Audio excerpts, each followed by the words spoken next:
ټولو عزتمندو اورېدونکو، اول خو زه دلته ظاهرالله دي په خاندان کې واده دی او هغې ته حاضر شوی یم. خدای دې ته ډېره خوشحالۍ وښیي او خدای دې د غمونو نه وساتي. دلته د پښتنو په حواله به زه اول خبره وکړم. د ټول پاکستان په سطح خو الیکشن شیډول اعلان وشو او د هغې ترتیب مطلب ټول سبا په اخباراتو کې راځي. د الیکشن ګهما ګهمي ده او سرګرمۍ دي او هر سړی به چې کوم دی خپل کوشش کوي.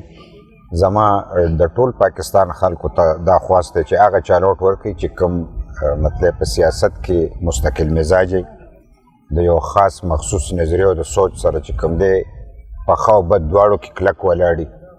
څوک د جیلونو وخت په پاټۍ راشي نو چې جیل ته ځي، د قربانۍ وخت راشي قرباني ورکوي، او که د الیکشن وخت راشي نو الیکشن کوي.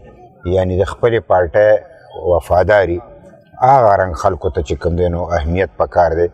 او بیا د هغې خلکو چې کوم په خاوره او په کام مین خلک وي هغوی چې کوم دی نو د خپل وسایلو کې خپل اختیار چې غواړي دا د قوم په ګټه ده. او د پاکستان دننه یو ځل د مضبوط مرکز خبره کېدی نو پاکستان مات شو او اوس چې صوبو له خود مختاري ورکوي او صوبو کې خپل اختیار وي نو دې سره پاکستان مضبوطیږي. مونږ د پاکستان د مضبوطوالي لپاره د پروینشل اټانمي په بنیاد چېرته باچا خان به سر کې خبره کوله، بیا ولی خان خبره کوله او اسفندیار خان په وخت کې 18 ترمیم چې کوم دی نو هغه منظور شو او نن زمونږ صوبۍ صدر ایمل ولی خان هغه هم مطلب چې خپل کوششونه جاري ساتلي دي. او دغه رنګ عوامي نیشنل پارټي ټول چې کوم دی نو مونږ لکه لګیا یو. زه خلکو ته دا خواست کوم چې که تاسو مطلب په دې جمهوریت نه فایده اخیسته غواړئ نو تاسو لږ وګورئ او نظر واچوئ چې کوم خلک په حقیقت کې د وطن دپاره قربانۍ ورکوي. نو دلته که د جمهوریت وخت راغلی نو جمهوریت د بحالۍ دپاره باچا خان، ولی خان، اسفندیار خان دی سره د ملګرو په زرګونو جیلونو ته تللي دي او د دوی جیدادونه ضبط شوي دي، دی پکې وال خوړلي، ټک ټکې پې تېر شوي.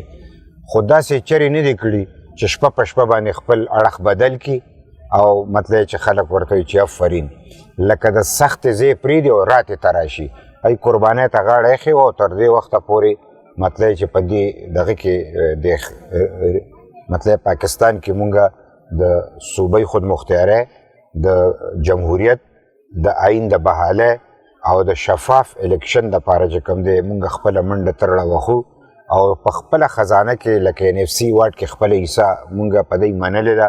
او بدقسمتۍ نه چې زمونږ حکومت نو مونږ دا راوړه چې زمونږ مرکز کې حکومت نو، خو چې زمونږ نه پس کوم حکومتونه راغلي نو یې 10 کاله تېر کړ. د دې صوبه کې حکومت او مرکز کې خو د دې صوبې پیسې رانړې، الټه دا صوبه په قرضونو کې چې کوم دی نو ډوبه کړه.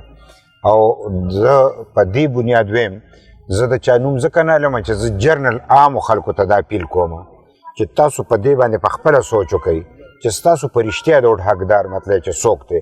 که په دې وطن باندې دهشتګردي راغلې ده نو څوک ورته ولاړ دی او کوم سړي د مطلب د خپل ځان قرباني ورکړې ده، خپلو بچو قرباني ورکړې ده. نو که چېرته په دې دغه کې مطلب سړی نظر اچوي او هغه د باچا خان سپیان چې هغې قرباني ورکړي نو ستا د ووټ حقدار چې کوم دی نو د باچا خان سپیان دي او د دغې سرې جنډې خاوندان دي. ځکه چې دی سر ورکولی شي نو ستا حق هم ګټلی شي، دی چې د بچي قرباني ورکولی شي ستا بچی محفوظ کولی هم شي، دی چې د خپل سر مطلب پروا نه کوي ستا د سر چې کوم دی حفاظت هم کولی شي. ځکه چې په دهشتګردۍ کې زموږ د خویندو میندو د پړونو عزت ته خطرئ بچ کول غواړي دا نران خلک کولی شي. زما د پلار نیکه پټکي ته خطرئ دا بچ کول غواړي دا نران خلک کولی شي. غیرتیان چې په نظریه مینی، په خاوره مینی، په خپل سوچ مینی، د هغې دپاره چې کوم دی نو هغه میدان ته روځي. چې کوم خلک صرف د کورسۍ سیاست کوي او خپلې پارټۍ سات په سات بدلی او صرف د کورسۍ دپاره بدلی نو که سبا دی وګټي او دی بیا بدل شي نو ته بیا څوک یې؟ سړی خو هغه ښه وي چې هغه په ځای ولاړي او د ځای ولاړ سړی چې کوم دی ستا حق ګټلی شي. لہذا په دهشتګردۍ کې ورته نر په نره ولاړو. بیا چې کوم دی صوبۍ خودمختاري په پروینشل اټانمي چې دا کشران کم ناست دي دوی ته دا خبره کوم چې د صوبې په وسایلو کې خپل اختیار، په خزانه کې خپل حصه اخیستل، د پاکستان ټوله خزانه او په هغې کې خپل حق اخیستل دا زمونږ مرام دی. دا حق موږ چا لالو؟ دا د خپلو بچو دپاره، دا د دې خپلو قوم د مستقبل دپاره. دلته یونیورسټۍ جوړې شي، دلته سکولونه جوړ شي، دلته سړکونه جوړ شي، دلته اسپتالونه جوړ شي او دلته په خلکو باندې راحت راشي، امن راشي، سوکالي راشي. دا زمونږ مرام دی او دا زمونږ مقصد دی. لہذا که تاسو ټول خلک د اوټ جنگ دی، د تورې جنگ نه دی، د ټوپک جنگ نه دی. مونږ چې مطلب میدان ته وځو نو صرف او صرف په دې وجه چې د اوټ طاقت دی، بره د خدای طاقت دی، لاندې عوامو له دا زور ورکړی دی چې اوټ ورکړي نو د اوټ په قیمت سړی راشي. نو که ته ایماندار سړي له اوټ ورکړو نو ستا آخرت هم ښه شو، که تا نر سړي له اوټ ورکړو ستا آخرت هم ښه شو. چې تا بدلیدونکي سړي له اوټ ورکړو، هغه ایمان بدلی، هغه نظریه بدلی او هغه صرف چې کوم دی کورسۍ پسې ځي، نو د هغه په بېایمانۍ کې چې کوم دی ستا میسه ده چې چا هغوی له اوټ ورکړو، بیا به په آخرت کې د هغه نه د دې خبرې تپوس کېږي. ځکه چې هغه ځي د دې دپاره چې هغه یو څو مخصوص خلک ځان له جیب ډکوي او قوم نه چې کوم دی نو اوټ اخلي. وایي چې زه مشر شم نو چې پیسې وګټم نو بیا به خلکو نه اوټ والم که نه. نو چې کوم سړی د خلکو نه په پیسو ټري نو ته سوچ وکړه چې تا خلک په پیسو اوټ ورکړي نو دی به بیا هغه پیسې ګټي او که به نه ګټي.